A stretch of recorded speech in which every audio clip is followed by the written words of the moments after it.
When Emily Carter, a well-known liberal student debater, stepped onto the stage, she was certain her fiery ideology would drown out any opposition.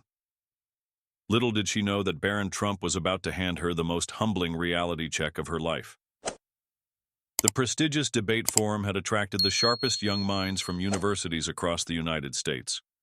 All day, the auditorium buzzed with heated discussions, but no one could have anticipated the drama that was about to unfold during the open debate session, a format where any student could take the floor and face challenges from their peers.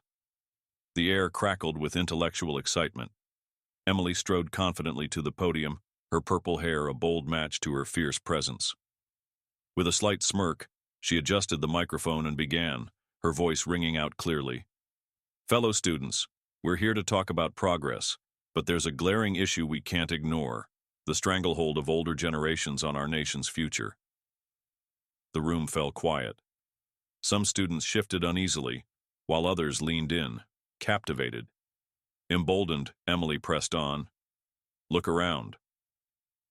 While we grapple with today's challenges, people over 50 still call the shots. These traditionalists cling to their outdated beliefs, their faith, their patriotism, their rigid ideas of family. Sporadic applause broke out, fueling her momentum. In the third row, a tall, impeccably dressed young man sat still, his face unreadable. Few recognized him as Barron Trump, who had been quietly observing the debates all day. Emily's tone sharpened with contempt. These people, these boomers who can barely navigate a smartphone, somehow still dictate our future. Their time is up. It's time we admit they're holding us back from real progress. The applause grew louder, silencing the faint murmurs of dissent. Emily's eyes gleamed with triumph as she prepared to drop her most provocative idea yet. Here's what we need, she declared, her voice swelling with conviction. An age cap on political participation. Why should someone who won't live to see the fallout of their decisions have a say in our future? The crowd erupted, many students now on their feet cheering her on. These people, obsessed with their God and guns, their Make America Great Again nostalgia, their relics, their America is gone, and it's time we put it in the ground. The room roared with approval, feeding Emily's boldness. Family values, traditional values, she sneered. Those are just buzzwords for resisting progress. They built their wealth on privilege and oppression, and now they dare preach morality to us. In the third row, Barron Trump remained motionless, though his jaw tightened slightly. Around him, students nodded eagerly, some shouting in agreement. I propose we start a movement, Emily's voice sliced through the noise, to limit voting rights in public office to those under 50. They've had their shot and they blew it. Now it's our turn. The moderator, Dr. Harrison, stepped forward, his face etched with concern. Does anyone wish to offer a counter-argument? He asked, his voice nearly lost in the lingering applause. Emily folded her arms, radiating confidence. The room quieted as students glanced around, wondering if anyone would dare challenge her commanding performance. Anyone? Dr. Harrison repeated, already reaching for his notes to move on. Then a deep, steady voice broke the silence. I would. The auditorium went still. All eyes turned to Barron Trump as he stood, unruffled. Emily's smirk widened. Well, well, she drawled into the microphone. Look who's decided to bless us with his wisdom, Daddy's little prince. A few laughs rippled through the crowd, but Barron's calm demeanor didn't falter as he approached the podium. His tall frame and sharp suit stood out against the casual vibe of the debate hall. Emily stepped aside with an exaggerated flourish. Go ahead, Donald's golden boy, she taunted. Defend your boomer pals. This should be good. Barron adjusted the microphone with deliberate care, then offered a faint, genuine smile. Not a smirk, but something almost kind. Thank you for your passionate speech, Emily, he began, his tone even and respectful. But passion without wisdom is like a ship without a rudder. Powerful, yet reckless. Emily's smile wavered briefly. She hadn't expected this poised response. You talk about progress, Barron continued. But real progress isn't achieved by dismissing those who came before us. It's built on their foundation. He paused, letting the thought settle. When you say people over 50 shouldn't have a voice, do you realize you're targeting the very ones who created the tools you use to craft your argument? Emily opened her mouth to interrupt, but Barron raised a hand gently. Please, you had your say, and I listened to every word. The audience stirred. This wasn't the flustered reaction they'd anticipated. Let's talk about progress, Barron said, a trace of amusement in his voice. You brought up smartphones. Did you know many of the breakthroughs in your iPhone came from people now in their 60s and 70s, the same boomers you want to silence? Emily rolled her eyes. That's ancient history, she snapped. Speaking of history, Barron replied smoothly, you claim their America is dead. But it's their America that gave you the stage to attack them, the universities we attend, the prosperity that lets us debate instead of toil, the freedom to speak your mind. All of that? They built it. The room grew attentive. Even some of Emily's supporters nodded thoughtfully. But they don't get modern problems, Emily shot back, her voice rising. Really? Barron raised an eyebrow. The generation that navigated the Cold War, fought for civil rights, weathered economic crashes, and birthed the digital age doesn't understand complexity? They've tackled issues we haven't even studied yet. He let that sink in before continuing, his tone firm, yet respectful. You mock their values. Hard work, responsibility, respect. Those are the principles that built the strongest nation on earth. Look around. This room, this debate, this democracy. It's all here because of them. Emily's supporters grew quieter as students exchanged glances. Here's what worries me most, Barron said, his gaze sweeping the room. In the name of progress, you're pushing for something deeply regressive, discrimination by age. You claim to stand for inclusion, yet you'd exclude millions of Americans. Emily's confidence began to crack. Let me break it down, Barron added, his voice steady. Elon Musk, over 50. Bill Gates, over 60. The scientists curing cancer, many over 50. Our professors, mostly over 50. My father, 78. Should we toss out their work because of their age? Oh, how sweet, Emily retorted, sarcasm dripping from her words. The rich air lectures us about innovation and effort. She turned to the crowd theatrically.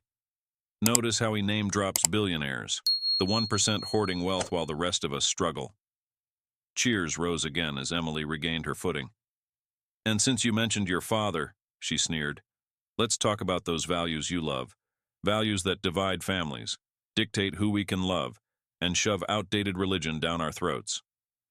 Interesting, Barron cut in calmly, how you claim to champion diversity, yet ridicule people's faith.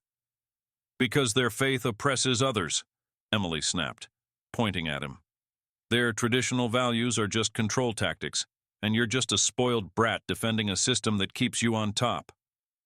The crowd buzzed with energy, many cheering Emily's attack. But Barron's composed smile held steady. Let's test that, he said, his voice slicing through the noise.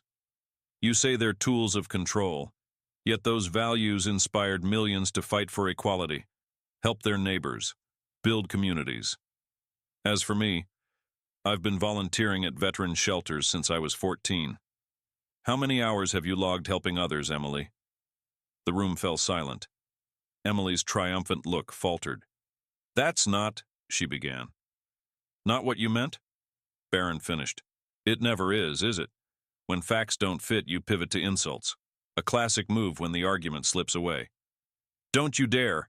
Emily's voice broke as she stormed toward the podium, her purple hair wild, finger jabbing the air.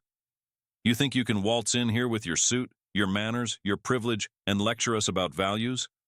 Your family embodies everything wrong with this country, the elite hiding behind tradition while real people suffer. The tension spiked. Some students stood, feeding off her fury. This freak doesn't belong here, she spat. Dr. Harrison stepped forward alarmed, but Barron raised a hand. It's fine, Professor, he said quietly, unshaken. Then, turning to Emily with that same gentle smile, you know what's fascinating, Emily. When facts fail, you yell. When logic fails, you insult. When reason fails. He paused, letting the moment linger. You reveal who you really are. Emily's face burned red. I'm showing the truth about people like you. No, Barron replied, firm but kind. You're showing what happens when hate dresses up as progress. You decry discrimination while practicing it, demand tolerance while showing none, and seek respect while disrespecting millions who built this nation. The audience was riveted, hanging on his words. But here's what I see, Barron continued, his voice carrying quiet strength. Someone so caught up in ideology that she's forgotten a simple truth. Every generation builds on the last. Emily tried to cut in, but her voice lacked its earlier bite. You called our elders dinosaurs, Barron said, mocked their faith, dismissed their sacrifices, all because they don't align with you. That's not progress. It's prejudice. He turned to the room. You just saw someone claim to fight for diversity while attacking diverse thought, demand inclusion while excluding millions, preach tolerance while showing intolerance. Emily's supporters shifted uncomfortably. Here's the irony, Barron said, his tone softening with concern. While you demand we silence our elders, you're standing on their legacy, the platform you're using, the freedoms you enjoy, the education you've received. They made it possible. Silence blanketed the room. So tell me, Emily, he asked gently, in your version of progress, is there space for disagreement, or is diversity only welcome when it suits you? Emily opened her mouth, but no words came. Here's what's most striking, Barron said, his voice blending authority with compassion. While you claim to fight for the future, you're repeating history's oldest error, thinking wisdom belongs to just one group. Emily gripped the podium, her knuckles white, the fire in her eyes fading. Those boomers you scorn, he added softly, were once young idealists too. They fought for rights, challenged power, demanded change. But they learned something we haven't yet. Lasting progress comes from connection, not division. With quiet dignity, he stepped back and returned to his seat, leaving Emily alone with the weight of his words. After Barron's compelling response, Emily sat down quietly. The debates went on, but the room's energy had shifted. Later speakers seemed more reflective, less combative. Near the session's end, Emily raised her hand hesitantly. Yes, Miss Carter? Dr. Harrison asked warily. May I speak again? Her voice was faint, a shadow of its earlier strength. Students exchanged uneasy looks as the professor nodded cautiously. Emily approached the podium, her steps unsteady, her fierce persona gone. I need to say something, she began, her voice trembling. Earlier, I stood here, full of arrogance, attacking the foundations of our society and disrespecting millions who built it. I was wrong. She took a shaky breath.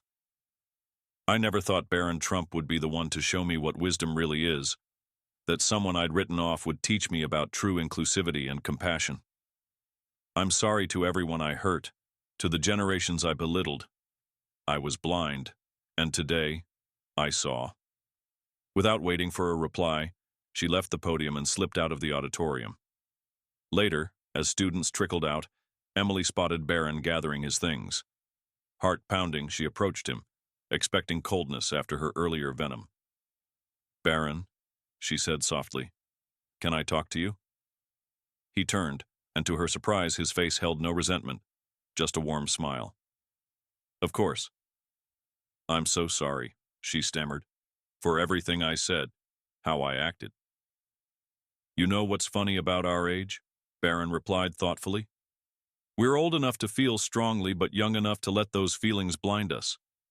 It's normal to get swept up in passion. That's why older generations matter. They've been where we are. Emily stared, stunned by his kindness. How are you so wise about this? Good teachers, he said with a smile. People who showed me strength isn't about winning. It's about understanding. Our elders have lived these struggles and learned these lessons. We don't have to agree, but we should respect their path. Overwhelmed, Emily stepped forward and hugged him. For a moment, Barron seemed surprised, then returned it gently. As they parted, both knew this wasn't about a debate's victor. It was about wisdom overcoming pride, understanding bridging division. Thank you for watching till the end video. I hope you enjoyed the story if you did. Don't hesitate to like the video and share it with your friends too. Subscribe to our channel and turn on the notification bell for more fascinating stories.